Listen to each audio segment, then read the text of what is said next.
Okay, folks, so we are continuing with our introduction lectures. This is the introduction lecture, Settler Colonialism and Indigenous Resistance. The previous units on European colonization focused very broadly on the Americas. This unit will focus specifically on the eastern seaboard of North America, discussing a particular type of colonization employed by the British called settler colonialism. Unlike other forms of colonialism, where European powers govern over an indigenous population while extracting resources and exploiting labor, settler colonialism includes the widespread displacement of indigenous peoples to free up the land for European settlers.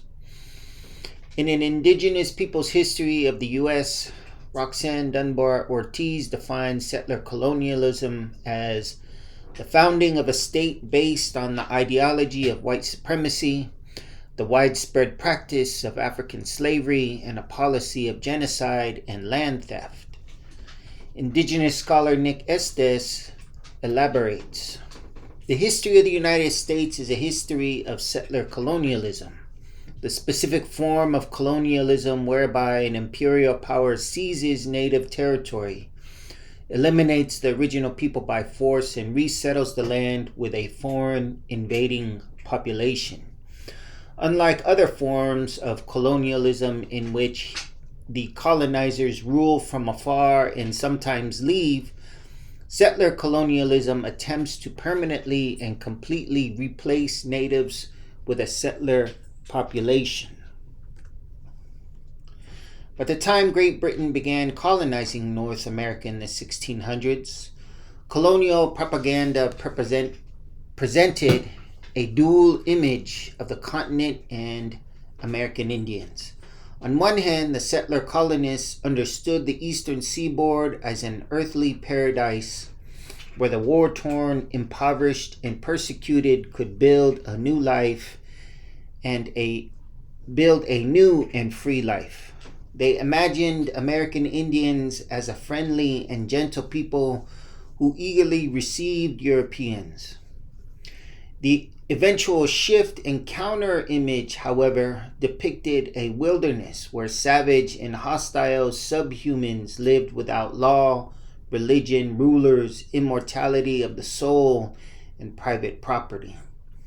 The historical pattern playing out at different times and in different regions throughout the Americas is connected to the access and control of resources, principally land. Upon arrival, English settler colonists depended on American Indians for their own survival. American Indians taught the newcomers how to hunt, plant, conduct trade, and generally how to adapt and navigate their new world. This, along with the need to persuade more settler colonists to immigrate to North America, resulted in a more positive imagery of American Indians. This is most likely where the idea of the first Thanksgiving derives from. Over time, however, settler colonists eventually adapted, decreasing their dependence on neighboring American Indians. While adapting, settler colonists don't totally acculturate, superimposing their own cultural systems and practices on their new environment. At the core of European cultural systems is the concept of land, held as private property and for exploitation, a concept foreign to American Indian culture and life ways. For Europeans, land is for production, and the cultivation of fertile land provides material wealth. While Europeans from all social classes invest and participate in the colonization of the Americas, the multitudes of settler colonists primarily originate from the lower classes, who were landless and socially marginalized. Thus, acquiring a small plot of land to farm in the new country could result in social and economic mobility.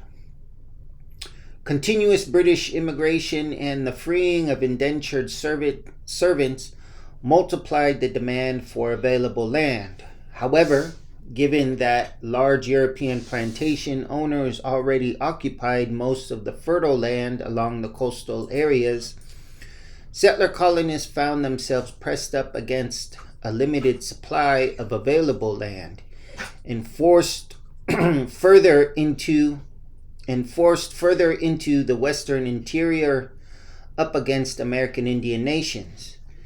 The issue of land marks a consistent pattern of conflict between the colonizers' need for land and their perception of American Indians as being an obstacle to them acquiring it.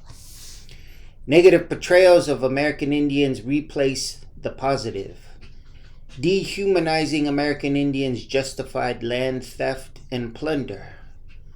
Ortiz Dunbar continues. They, Europeans, appropriated what had already been created by indigenous civilizations. They stole already farmland and the corn, vegetables, tobacco, and other crops domesticated over centuries, took control of the deer parks that had been cleared and maintained by indigenous communities, used existing roads and water routes in order to move armies to conquer, and relied on captured indigenous people to identify the locations of water, oyster beds, and medicinal herbs.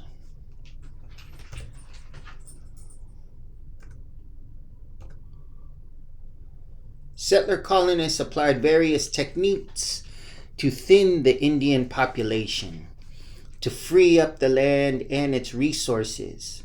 Settler colonists waged continuous military campaigns such as the Pequot War, which included massacres of non-combatants, elderly, women, and children, and the burning of villages and food supplies. They also applied biological warfare, the intentional spread of disease, and chemical warfare, the introduction and marketing of alcohol. Throughout the Americas, colonizers often took advantage of already existing inter-Indian conflicts. European planters and merchants mastered this divide and conquer strategy, arming one particular American Indian nation with rifles, giving them the military advantage to attack and enslave their neighboring American Indian enemy. At a later time, the once ally would eventually be scheduled for elimination, as Europeans would ally with a different American Indian nation. Over time, these constant aggressions and increased levels of violence and death weakened most American Indian nations along the eastern seaboard. Some nations were completely wiped out, while others were forcibly removed. Those that stood their ground but found it increasingly difficult to defend their land signed treaties giving up huge swaths of their land. Religious settlers.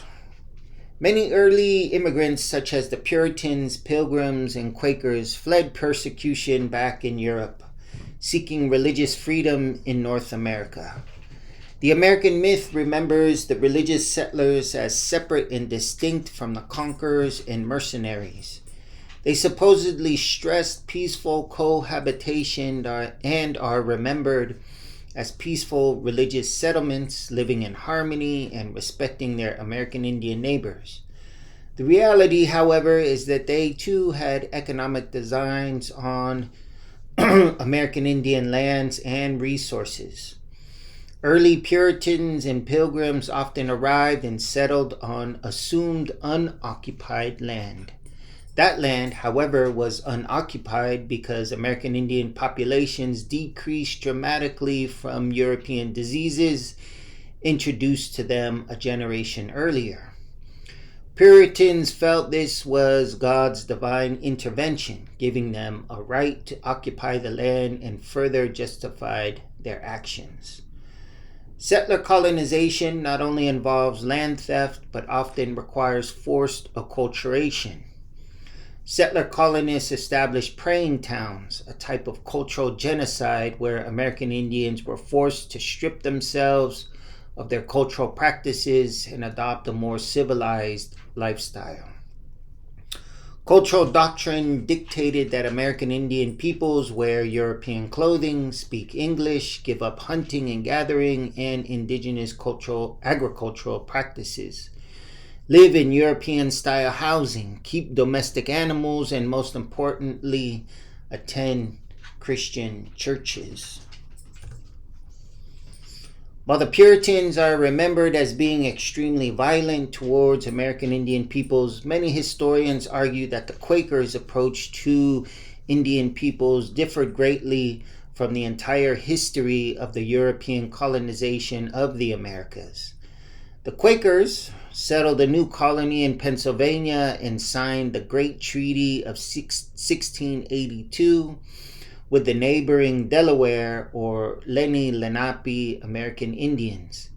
This treaty expressed the desire to live as neighbors and friends with love and consent, recognized Indians as rightful owners of the land, forbid the selling of land until purchased from the Delaware, emphasized the equal rights of the Delaware, and restricted the marketing and selling of alcohol. The benefits of this approach are evidenced in the long periods of peace in the region, where both sides did not live in fear of the other. Unlike the northern regions that were plagued with violence, there were no fortresses or walled villages in Pennsylvania. Territories went unguarded and citizens lived out their daily routines unarmed. Unfortunately, these peaceful relations eventually crumbled. War-torn European immigrants flocked to Pennsylvania, many of them Germans and Scots-Irish who did not share the same Quaker belief system. The craving for land theft quickly took over, the Great Treaty burned, and the population of Delaware Indians decreased from 20,000 in 1600 to 4,000 in 1700. Thus, the early Quaker history in the United States points out that regardless of the original intentions, the mere presence and settling of Europeans eventually ended badly for American Indians.